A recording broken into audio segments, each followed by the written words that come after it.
반갑습니다. 법진 법사입니다. 오늘은 저희 집 뒷산에 올라왔네요. 이 밑에 내려다 보이는 데가 여기가 드들강입니다. 경치 좋죠. 가을이 오니까 벌써 벼들도 노란 황금 들녘으로 바뀌어가고 있습니다. 나무 밑에만 와도 이렇게 시원한 바람이 불고 아주 좋습니다. 우리는 살아가면서 똑같은 세월을 살아도 시간을 어떻게 쓰느냐에 따라서 훨씬 오랜 세월을 살 수 있다, 저는 그런 표현을 합니다. 우리가 이 모든 건 쓰면 다 중고품이 돼요. 그런데 쓰면 쓸수록 무리해서 그냥 적당히 쓰면은 늘어나는 게 있습니다. 그게 뭐냐? 이 근력이에요. 우리 힘은 적당히 쓰면 늘어납니다. 어차피 우리는 죽으면 썩어서 흙으로 돌아가거든요. 그런데 살아생전에 내가 적당히만 써주면 그 근력도 늘어나고 내 삶이 훨씬 풍족해지는 거예요. 그래서 우리가 살면서 가장 중요한 게 부지런해야 돼요. 진짜로 부지런해야 돼요. 언제 이 세상 와서 한번 다시 만나보겠습니까? 만난다 건들 기억도 없을 텐데 아주 부지런해야 돼요. 제가 이 오래전에 직장 생활을 할 때는 저는 일요일, 그때는 이제 쉬는 게 첫째, 셋째 한 달에 2번씩밖에 안 쉬었거든요. 근데 쉬는 일요일이 돌아오면 저는 어떻게 했느냐 하면 새벽 4시면 일어났어요. 저녁 11시에 잤어요. 그러다 보니까 하루가 엄청 길게 시간을 보내니까 얼마나 많이 놀아요. 다른 친구들은 10시나 11시 되면 일어나 가지고 조금 있다 보면 저녁 때 갖고 다시 잘 때 되고 이러는데 저는 똑같은 하루를 써도 굉장히 길게 썼던 거예요. 근데 제가 평생 제가 안고 사는 병이 있는데 위장병이에요. 제가 이 위장병으로 막 한때는 그냥 아침에 일어나면 속이 미식미식 그래서 이렇게 기침을 콜록 오면 핏덩어리가 이렇게 덩어리로 나오는 거예요. 그래 도무지 병원에도 무서워서 이제 암이다 그럴까봐 가지도 못 오고, 그때 당시는 뭐 암 오면 다 죽는 시절이니까 가지도 못 오고 고민하다가 그래 그래도 어차피 알고나 죽자. 그리고 그때는 또 내시경이 굉장히 비쌌거든요. 근데 내시경을 딱 받으니까 뭐라 그러냐, 위에 종양이 있는 거예요. 종양에다가 이 위염에다가 그냥 수도 없이 장상피까지 쌓고 위벽에서 계속 피가 흘러내려 가지고 저녁에 고여있다가 아침에 콜록 오면 그 핏덩어리가 넘어왔던 거예요. 그런데 모든 약을 써도 이 병이 낫지가 않아요. 그냥 다마다 이렇게 아프다 보니까 이제 나는 도대체 뭔 놈의 복이 없어 이런 몸뚱이를 가져왔을까, 그렇게 이제 원망을 많이 하고 살았어요. 근데 어떤 인연으로 자기 신너동에 있는 원자력 병원이라는 곳을 찾아갔어요.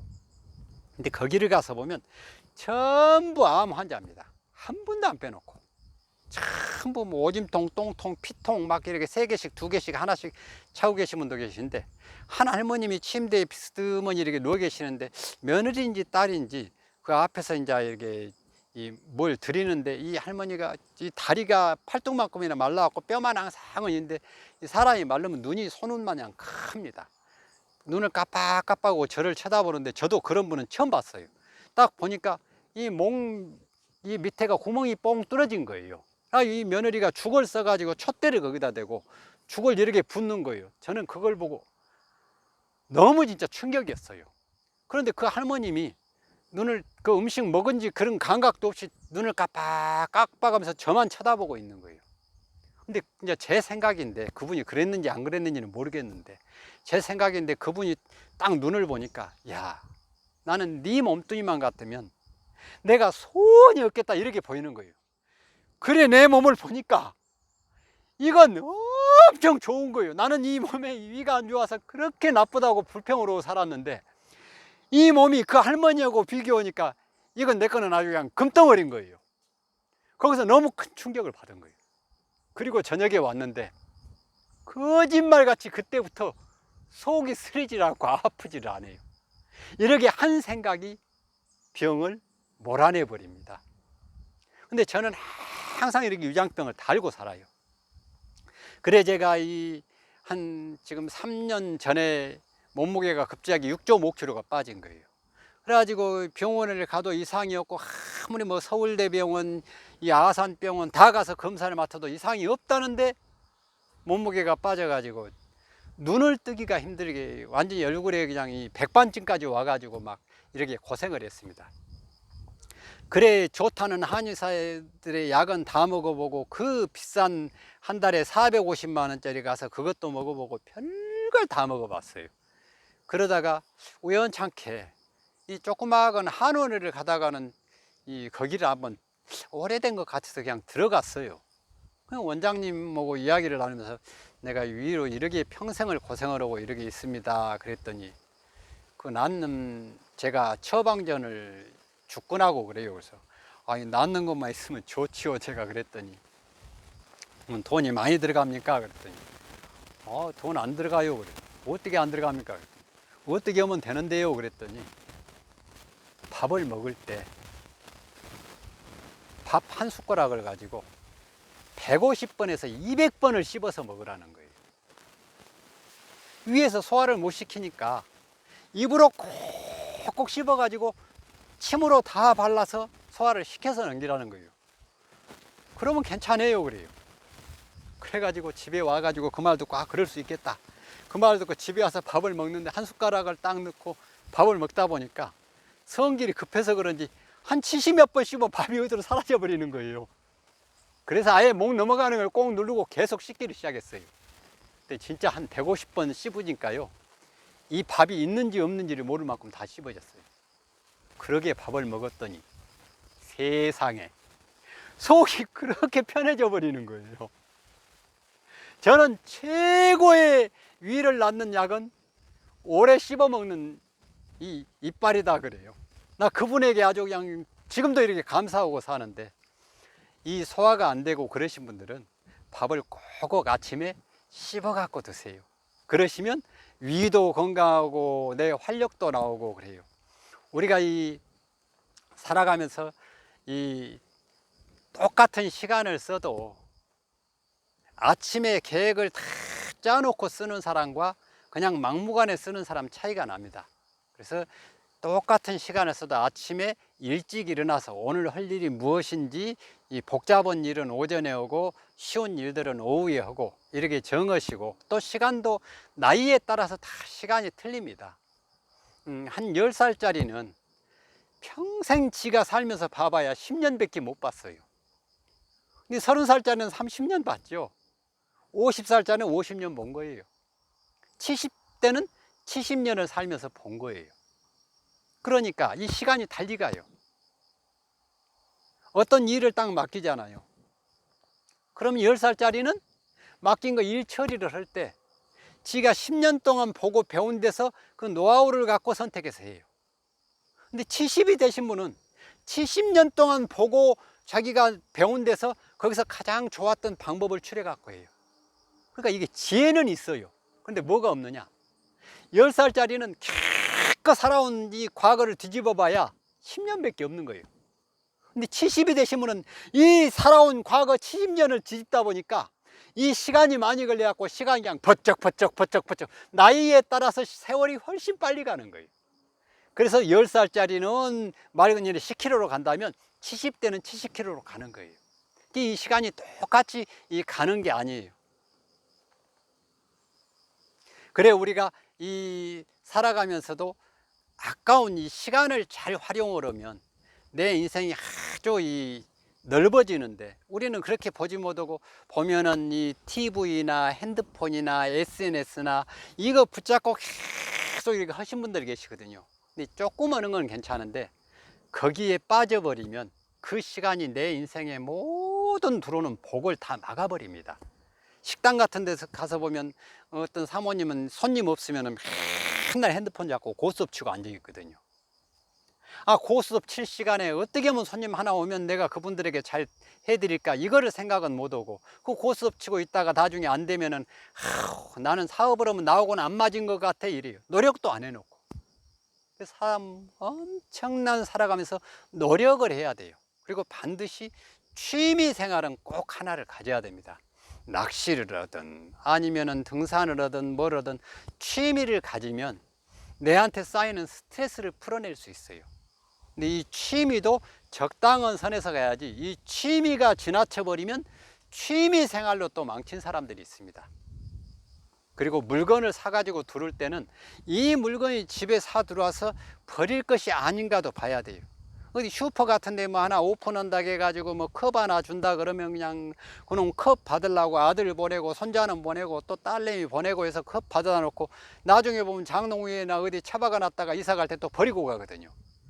내가 쓰지 않을 물건을 그냥 공짜로 준다고 하니까 잡아왔는데 내한테 필요치 않은 것을 가지고 와봐야 아무짝에 필요가 없습니다. 그래 우리가 이 정리정돈을 잘해야 돼요. 그래야 하루가 길게 쓸 수 있는 거예요. 어느 집이고 가서 냉장고 한번 열어보세요. 거의 수십 바글자리가 없이 꽉 차 있어요. 그래 냉장고에는 항상 들어가 있는 음식이 들어가 있으면 안 먹는 음식은 무조건 내서 버려야 돼요. 버려야 되고 자꾸 버리다 보면 아까움이 오기 때문에 다음에 살 때 적게 사게 돼 있어요 이게. 그리고 이 또 정리가 안 되는 곳이 어디냐, 장롱이에요. 어느 분들 돌아가셔가지고 옷까지 정리해 주세요 그래야 가서 보면 장롱 안에 옷이 꽉 차 있어요. 보면 진짜 새 옷들이 많아요. 그런데 아무리 새 옷이라도 2년 이상 안 입는 옷은 장롱 안에 무조건 갖다 버려버려야 돼요.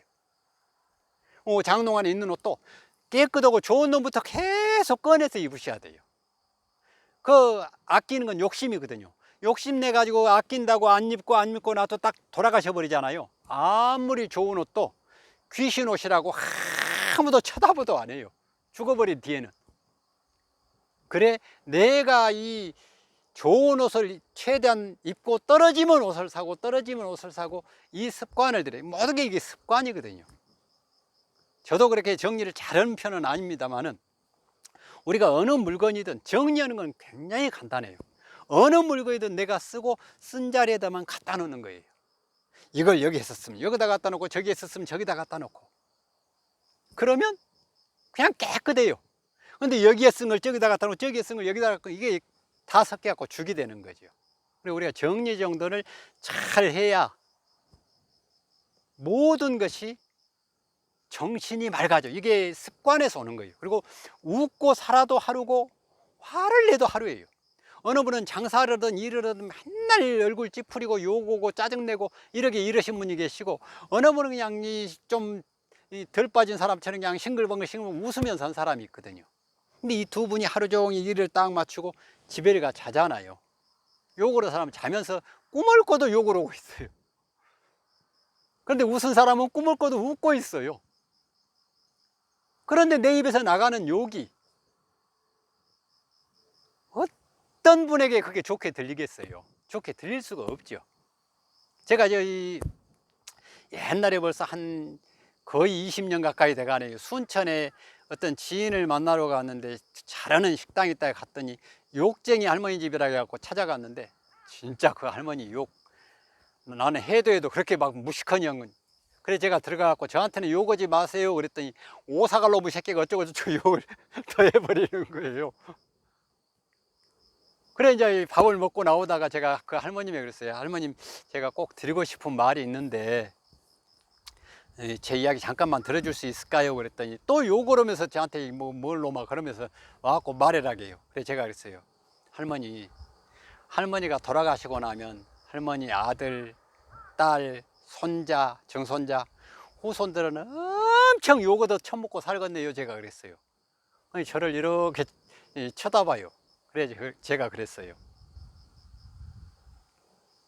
할머님이 맨날 이 사람 저 사람한테 욕만 심어놨으니 그놈 싹이 타갖고 후손들은 전부 욕만 얻어 처먹고 살지. 좋은 걸 심어도 좋은 걸 수확 걷기가 힘든데 욕을 심어가지고 어떻게 좋은 수확을 걷겠습니까? 제가 볼 때는 욕 안 하는 게 좋을 것 같습니다 그랬어요. 그리고 왔다가 한 2년 뒤에 또 거기를 내려갔더니 그 집을 가자게 해요. 갔더니 간판은 욕쟁이 할머니 그렇게 써졌는데 할머니가 욕을 한마디도 안 해요. 그런데 손님이 많아요. 욕을 많이 해서 그 손님들이 거기 먹으러 왔어요? 아니에요. 그 할머니 음식 솜씨가 좋아서 온 거예요.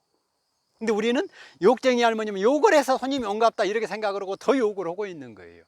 자기 한 생각에 빠지게 되면 자기가 옳다고 생각하고 가다 보면 그렇게 엉뚱한 쪽으로 가서 자기도 모르게 남에게 어벌짓는 행위가 나오는 거예요. 우리가 살아가면서 이 퇴근길에 집에를 두르면서 과일을 하나 사가지고 두르고 이렇게 과일 사갖고 두르다 보면 그 과일 살 때도 저는 항상 그러거든요. 과일 살 때도 그냥 과일 사지 말아라. 과일을 살 때는 가서 내가 주물르고 고르고 이래가지고 오면 좋은 놈 다 골라가지고 만약에 10개를 10,000원에 골랐다. 그러면 골라갖고 와서 10개 갖고 와서 자기가 먹을 때는 어떻게 해요? 먹을 때는 제일 안 좋은 것도 먹고 제일 좋은 거는 폭삭 섞어가지고 쓰레기통으로 들어가요. 의외로 그러신 분이 많아요.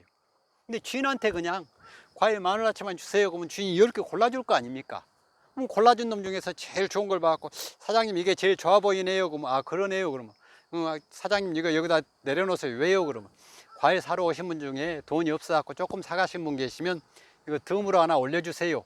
그리고 9개를 가지고 와서 집에 와서 한번 들어보세요. 내가 베푸는 마음이 있어가지고 이 9개 먹는 동안 전부 이게 보약으로 가요. 어디서 시장에 가서 뭐 야채 한 다발 뭐 하나 감자 하나 더 덤으로 가줄라 그러지 말고 그걸 어디서 버느냐. 집에 아침에 된장찌개 끓일 때 된장찌개 끓여갖고 3분의 1은 먹고 2는 버리고 모든 음식 지금 버리고 있잖아요. 그 버리는 것을 안 버리게 하면 안 가주는 것보다 훨씬 그 안에도 많이 나오는 거예요. 그러면서 뭘 했어요? 남한테 베푸는 힘을 가졌잖아요. 그리고 우리가 자기 전에는 음식이나 카페인 성분 이걸 안 먹는 게 좋아요. 잘 때는 저녁에 푹 자야 되잖아요. 그런 저는 TV를 볼 때도 안 좋은 것들은 잘 안 봐요. 즐거운 거 아주 막 웃을 수 있는 거 이런 걸 보지. 뭐 뉴스 같은 거 보면 죽였니 뭐했니 막 이런 거 나오니까 그런 거 나오면 그러잖아요. 세상이 이렇게 삭막해졌다. 이 세상이 너무 안 좋다. 그렇게 말하는데 뉴스일 뿐이에요. 우리 삶이 그런 거 아니에요. 그건 그냥 뉴스예요. 한번 보세요. 지금 코로나 와가지고 얼마나 많은 분들이 고통을 2만 분이 넘는다고 하잖아요. 그런데요. 저는 지금까지 제 주변에 어느 분도 코로나 걸리신 분을 한 분을 본 적이 없어요. 그렇게 많이 걸렸다는데 본 적이 없다니까요. 보세요. 그런데 그 못된 짓은 뉴스에 나온 그 못된 짓은 사람은 진짜로 눈 씻고 찾기가 힘들어요. 사실은 이 세상은요 아주 바르게 살고 인정 많고 덕 많고 이러신 분들이 수도 없이 어우러져 가지고 그 힘으로 지금 가는 게 우리가 살고 있는 나라예요. 그 못된 사람들은 뉴스에서 나온 것 뿐인 거예요. 그리고 이 세상이 그런 것들로 이루어져 있는 거예요. 그래 내가 살면서 그때그때 순간순간 내가 이거를 이렇게 했을 다음에 후회하지 않을까, 후회하지 않는 삶을 살면 하루를 굉장히 길게 사는 거예요. 어차피 맺어진 인연이라면 그 인연도 잘 보고 선택할 것인지 올 것인지. 제가 이 경기도 성남에 옛날에 가서 직관일을 갔는데 직관일을 보고 이제 저녁에 식당에 와서 이렇게 밥을 먹는데 그 직관일 보신 분들이 저한테 자제분들 사주 좀 봐달라는 거예요. 그냥 이렇게 사주를 봐주고 있는데 그 식당에 일하신 분이 와가지고 자기도 봐달래요. 그래 제가 이따가 아이 뭔 사주를 봐요 그랬더니 꼭 봐달래요. 나이가 어떻게 돼서 그랬더니 저하고 동갑이더라고요. 김혜라 씨라고 하신 분인데 콩나물 해장국집이 있었는데 모란 쪽에. 그래 제가 아이고 일찍 남편하고 헤어졌네요 그랬더니 그런 것도 나와요. 그래서 아이 사주라는 게 그런 거 보는 거 아닙니까 그랬더니 그런데 인생이 참 고락이 많은데 이제 말년은 피입니다. 그래서 한 2년 뒤면 좋은 인연이 들어오네요. 그랬더니 자기는 절대로 다시는 시집을 안 간다는 거예요. 누구 살고 싶은 마음이 없대요. 처음에 만난 남편이 어떻게 술을 잘 먹고 노름을 잘했는지 맨날 술 먹고 들으면 두들겨 패고 노름하고 이렇게 하는데 이 애를 낳았는데 큰애가 좀 부조건이 나왔다는 거예요. 그래 또 둘째 아들을 낳았는데 큰애가 부조건이 나온 둘째 딸을 낳았는데 딸이 또 그렇게 부조건이 나왔대요. 근데 이렇게 사람이 좀 부조건이 나올 때는 이렇게 보면은 제가 보는 관점입니다. 그 아버지가 술을 많이 먹고 부부관계를 하면 부조건이 나올 후손이 많습니다. 우리가 간질병 환자가 있는 집안들을 들여다보면 그 아버지가 술을 많이 먹는 분들이 의외로 많아요. 그러니까 저는 부부관계를 할 때도 아주 깨끗한 마음으로 해야 후손이 깨끗하니 나온다, 그렇게 표현을 해요. 그래갖고 김혜라 씨가 그렇게 살았는데 이제 아들이 교통사고가 나갖고 교통사고로 잃어버렸대요. 근데 포상금이 뭐 7,400만 원인가가 나왔는데 이 남편이 와갖고는 포상금만 갖고 가버리고 이혼하자 갖고 이혼을 하고 딸하고 이제 둘이 살아왔던 거예요. 근데 딸이 14살이 돌아왔는데 갑자기 배가 불러오더래요. 그래 병원을 갔더니 임신했다고 하더래요. 애를 띄었는데 또 1년 좀 넘으니까 또 배가 불러오더래요. 그래 가가지고 아예 애를 못 낳게 이 수술까지 해버렸대요. 그리고 지금 딸하고 둘이 살아가고 있는데 아주 남자하면 지긋지긋하고 나는 그냥 이대로 사는 게 편합니다 그래요. 그래서 제가 그랬어요. 지금은 젊으니까 편하다고 하지만 우리가 여자분들 혼자 사신 분들을 한번 주변에 보세요. 똑똑하신 분들이 혼자 삽니다. 그런데 45까지는 큰 소리를 뻥뻥 치고 살아요. 55살이 딱 넘어가잖아요. 만나면 뭐라 그러냐, 우리 어머니는 멀크댕이라도 끄집어 씹어보는 왜 안 보냈는가 모르겠다고 그래요. 나이가 55이 넘어가면요 갑자기 외로움이 닥쳐옵니다. 사람은 누군가하고 같이 있을 때 행복하지 혼자 있으면 외로워져 버리는 거예요. 제가 그런 설명을 쭉 했어요. 진짜 좋은 인연이 드는데 그렇게 만나지 왜 외롭게 살라고 그럽니까? 진짜 좋은 사람이 있어도 안 만날 거예요 그랬더니 진짜 좋은 사람이 있다면 만나죠. 근데 그런 분이 어디 있겠어요 그래요. 그래서 제가 진짜 인생을 바꾸는 방법이 있는데 내가 그걸 가르쳐 줄 테니까 어쨌든 나하고 동갑인데 내가 보니까 생일이 늦었고 내한테 옷바라기 해야 되겠네 내가 그랬어요. 내가 가르쳐 줄 테니까 한번 해볼라냐 그랬더니 대답을 안 해요. 이야기를 해버려요. 그래서 아니 그렇게 한다고 하면 가르쳐 주고 안 한다고 하면 안 가르쳐 주려고 했더니 말을 하래요. 그래서 제가 그랬습니다. 여기서 직장을 옮겨가라. 옮겨가 가지고 다른 직장에 가서는 첫 번째 날마다 얼굴을 환하게 해라. 아무리 짜증이 나도 얼굴을 환하게 웃고 목소리도 되도록 부드럽게 써라. 그리고 누구한테 말하든 혼자 산다고 말을 하고 누가 물어보면 혼자 삽니다 이렇게 말을 하고 쉴 시간이 있으면 절대 식당에 쉬지 말고 텔레비 위가 되든 냉장고 위가 되든 어디 가든 정리 정도는 하나라도 하고 손님 옆에 가서 뭐 하나라도 치워주고 닦아주고 전부 옆에 손수건 해놨어도 옆에 다 닦아주고 그 종이 하나를 주워다 쓰레기통에 넣고 이걸 계속 하면서 싱글벙글 그렇게 지내라. 그러면 좋은 인연이 온다 그랬어요. 근데 저를 쳐다보고 웃어요. 아니 진짜로 오니까 인생을 바꾸고 싶다 그러지 않았느냐.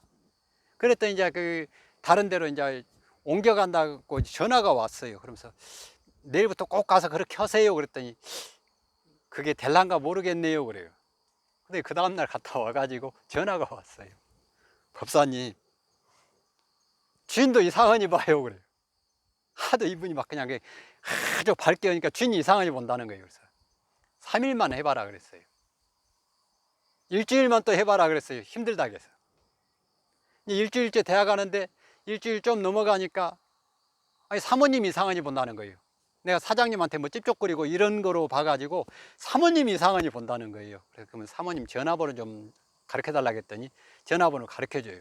그래서 제가 그 사모님에게 전화를 했어요. 사실은 이러이러하니 이분이 이런 인연을 만들기 위해서 자기 삶을 바꾸고 있는 중입니다. 그러니 오해하시지 말고 그 식당에서 일하시면 큰 보탬이 될 것입니다. 그랬어요.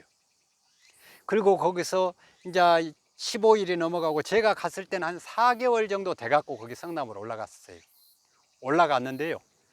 딱 식당을 들어가서 보니까 옛날에 봤던 얼굴이 아니에요. 환한 얼굴이 펴가지고 그냥 얼굴이 누가 봐도 그냥 생기가 펄펄 넘치는 거예요. 그런데 택시 운전하신 분이 상처를 하고 이 김혜라 씨를 보고 김혜라 씨한테 빠져버린 거예요. 라고 아침에도 콩나물에 잡곡, 점심에도 콩나물에 잡곡, 저녁에도 콩나물에 잡곡.